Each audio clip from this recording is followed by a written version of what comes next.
6 minutes after 11 o'clock on the Ken Behrens Show from WJBC, and we have on the line Yakov Smirnoff, who is relatively new to this country. Good morning, Yakov. Good morning. How are you? I'm fine. How are you? Good. What brings you to the United States of America? Airplane. I guess that's good. I was a successful comedian in the Soviet Union, and for Americans, it's a very hard thing to accept that we have comedy in Russia. I was going to say, I just can't imagine the same kind of feeling for a comedian to go on stage in Russia. What happens if you're no good? Do they send you to Siberia, or where? Well, they make sure before you go on that you're pretty good. They have department of jokes. And there are people sitting there, reading your routines, and they're going like, that's not funny. And then they make sure they censor it, they send it back to you, and you have to stay with a script for a year, the same jokes. You cannot improvise. Somebody heckles you from the audience, you can't say like, your mother wears army boots, because she probably does, and she will hurt you. I see. So it's really for your own good then that Absolutely. that the Russians are doing this. Oh yeah. Yeah. They say that. Yeah. Uh-huh. Have you done, gigs? Do you call them gigs over in Russia? We call them engagements, yeah. Engagements. Have you had engagements over there where you experience less than desired results? Well, it's always a danger, when comedian goes on, joke might not go over. Yeah. In Russia, it's not as, here you just get fired. There you get fired at. I understand. So it's a different story. Yeah. What's a good joke? What goes over in Russia? What would be one of the funniest things that Russians laugh at? Муравей женился на слонихе. И после первой брачной ночи слониха умерла. I'm sorry I asked. I thought you heard this joke. Oh, goodness. You really did grow up in Russia? Yes. Was, all there, all my life there up to 7 years ago. Mm-hmm. And then applied for a visa, and they gave me MasterCard, and they said, get out of here. Are you a United States citizen now, or how does that? I'm not yet. I applied for a citizenship about a year ago, but the post office is handling my papers. Good luck. Yeah. So I don't know when am I going to vote for president. Yeah, might be a while. Yeah. 7 years ago you came to the U.S. Is that what I'm to understand then? Yes. You came from Russia. What did you have when you got here? I understand you didn't have a whole lot. No, I had $100, and I didn't speak English, and I had 2 suitcases with, just stuff that, things like that, yeah. Yeah. And that's it. And I wanted to do comedy. Yeah. And when in the airport in New York, they asked me what they want to do in America, and for the interpreter I said I want to do comedy. I got the biggest laugh I ever had. They were rolling the floor, and I said, well, I'm doing all right so far. So it's been good to me. I can't complain. Yeah. I've done 3 movies in the last year. You were in Moscow on the Hudson. Moscow on the Hudson. Which part did you play? I want to make sure I understand who I'm talking I to. played a small part when Robin Williams works as a busboy in a restaurant in Brooklyn.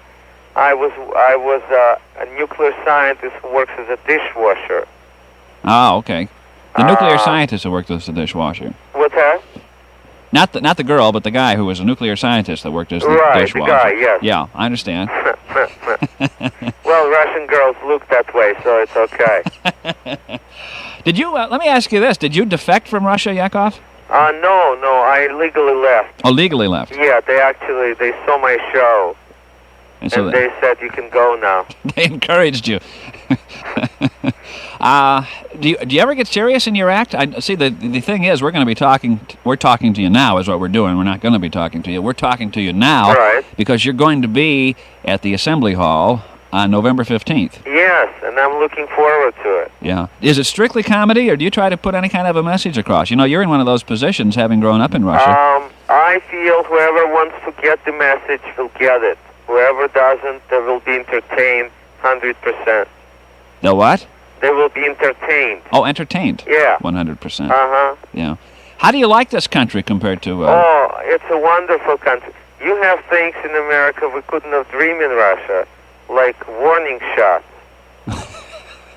Those are great. Warning shots. Yeah, in Russia they don't shoot up in the air. They shoot towards you, and that's warning for the next guy. I got it.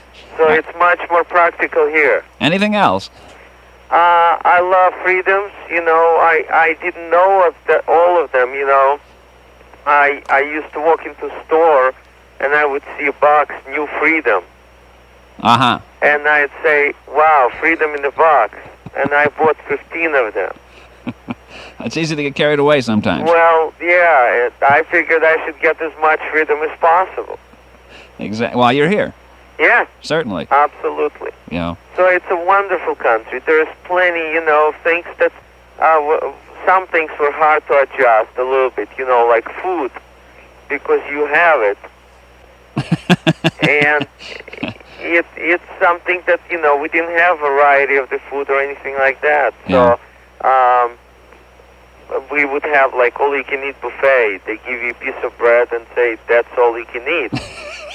You know, food stamps would be like stamps with pictures of food on it. So it was hard to adjust, but it worth it. It was great. Yeah. How do you like the transportation systems over here? And then oh, it's nice. I never had a car in Russia. You know, my father once let me borrow his tank. And so that's the only thing that they have there. And I was very happy that I could buy a car here, but I didn't know actually what to buy. So I went to buy a lemon because a friend of mine bought a lemon. I understand. And I asked the dealer. I said I'd like a lemon. Yeah. And he smiled. He said, and he shows me a Pinto. And I said, no, I want a lemon. He said, trust me. An honest car dealer, yeah. Absolutely. He was right that time. It's 13 after 11 o'clock. We're talking with Yakov Smirnoff, and we'll be right back. AS Video in Normal is now open 10 a.m. till 10 p.m. 7 days a week to serve you better. And at AS Video, you'll find a huge selection of movies on VHS and Beta cassette, as well as disc. Titles like Educating Rita, The Right Stuff, Revenge of the Ninja, and a whole lot more. Be sure to look for AS Video's money-saving coupons in the Pantograph and Penny Saver. Get the most out of your home video equipment. Visit AS Video for the largest selection of movies at low, low prices. AS Video, 607 South Main in Normal, right next to Arby's. The Bloomington Normal Transit System has a new limited Saturday bus service available to the handicapped. Wheelchair users, passengers using canes, walkers, crutches, and the like can ride the special Saturday bus between 10:30 a.m. and 3:30 p.m. for 50 cents each way. 5 or more passengers from a common point of origin to a common destination and return can also ride for 50 cents each way. But to take advantage, you must make a reservation by noon the Friday before. Call 828-7511 for more information. WJBC, sharing and caring in McLean County. It's always nice to run into an honest car dealer, somebody that delivers exactly what you're looking for. And I'm glad to hear you've had some good experiences while you've been here, Yakov. Well, yeah, the experiences are okay. Sometimes it's like, it's good for my routine, you know, because when I was flying to America, for example, there was so many weird things that I didn't know about, like, I'm in the airplane, and the stewardess says, please bring your seats all the way forward.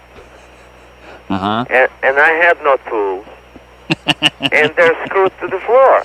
So how can you do that? Yeah, and then I walk into a restroom, and there's a sign that says, no foreign objects allowed. And it's a 12-hour flight. That's right. It wasn't funny then. So do you intend to stay over here, or do you want to go back to Russia? No, I'm pretty happy. I enjoy being here, and I don't think I can go. I tried one time. I called the embassy, and I said I'd like to go back to Russia, and they said, just for a visit, and they said it's going to cost you an arm and a leg. And I said, that's not a good price. No, it's too expensive. No, I'll wait for sale. Yeah.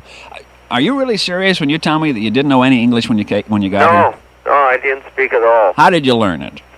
Well, I guess I learned the way that I put myself out there, in between American people, and figured that's the way Russians learn how to swim. They leave them in the middle of the lake and say go, and if you get to the shore, you know how to swim. Yeah. And if you don't complain. So that's true. Yeah, so that was kind of a way, approximately. That's how I learned. I learned, by talking mostly. I went to school only for a month and a half just to get some basics. Yeah. And then after that, I became a bartender. I was a busboy first, then became a bartender. And in the bar, I was learning a lot of English, You must be a likable sort, though. I'm thinking you've been in, couple of movies? We mentioned Moscow on the Hudson. Moscow on the Hudson. Adventures I'm in the movie Buckaroo Banzai. I don't know if you've seen that. And aren't you working on a new one with Richard Pryor? Yeah, I finished that. It's going to come out in December. What's it called? It's called Brewster's Millions. Brewster's Millions. Yeah. It's a movie about the guy who gets $30 million and has to spend it in 30 days to inherit $300 million. Wow. It's an American movie. That kind of thing wouldn't happen in Russia, maybe. No. I understand. Yeah. Are you over here alone now, or did anybody else in your family make it? My parents came out with me. We came out all together. We had good travel agents. Would you say that you were pretty well off as far as Russian families are concerned? Oh, well, I was a successful comedian. Yeah. In Russia? Well, yeah. Yeah. So for me, it was not easy to just switch to being a busboy. Yeah. But my parents, for them, it's even harder because they don't speak good English. And I was doing television show on ABC. It was Dick Clark show. Yeah. And they wanted to interview my parents, so they called him. Says we would like to interview him. My mother speaks a little English. She said, okay. So they said, we'll be shooting you on Wednesday. And I got home. My parents upset. And I said, Mom, what happened? She said, why do you want to shoot us? I said, well, it's a different shooting. But just in case, we left town for 2 weeks. Yeah. Just you never know. ABC, KGB, you never know that. Play it safe. Yeah, they sound alike. Yeah. Yakov, I've enjoyed talking with you. I want to invite people to go see you and Jay Leno at the Assembly Hall over in Champaign-Urbana. I just want to suggest that Jay Leno, to me, is the funniest comedian alive right now, from young and old and whatever. He's just great, and please don't miss it. All right. That's quite an evening. It's not very often you find two comedians on the same bill. Yeah, well, I've worked with Jay a couple of times before, and I think he's great. All right. Well, nice to talk with you, and I hope we can do it again sometime. Sure. Glad to hear you like the good old U.S. of A. I love the good old USA. Sounds good. Thank you. 19 after 11 o'clock. Yakov Smirnoff.